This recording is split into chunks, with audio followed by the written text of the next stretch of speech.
On était sur une période avant-solde assez compliquée parce que les pièces estivales n'étaient pas forcément parties aussi vite que prévu. Et le bilan des soldes est plutôt bon à ce titre. On a réussi à vendre nos collections été grâce encore une fois à la météo, puis grâce à des rabais qui étaient quand même assez agressifs.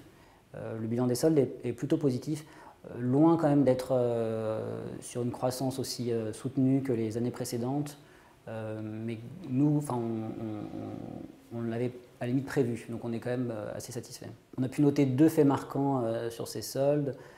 Le premier, c'est l'explosion de la part du mobile, smartphone et tablette dans nos ventes globales. Et puis une surperformance de nos ventes de pièces très légères. On est aussi, grâce à nos ventes privées, sur un modèle où il faut saisir l'opportunité au bon moment.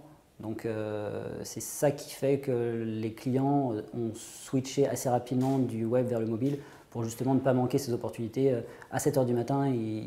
Où qu'ils soient, quoi qu'ils fassent, grâce au mobile, ils peuvent accéder à nos ventes privées. Donc ça, c'est assez particulier à notre secteur. Pour autant, je pense que c'est quand même une tendance de fond qui va continuer. Les clients, à tout moment, peuvent commander. C'est un mode de consommation qui est de plus en plus s'adapte au mobile, c'est-à-dire que les applications qui sont conçues sont pratiques, intuitives et permettent d'acheter facilement. Et c'est aussi un mode de consommation qui maintenant, grâce à des adaptations au niveau des modes de paiement, rassure aussi, lève aussi certains freins qu'il y avait sur les craintes de payer en ligne sur un mobile.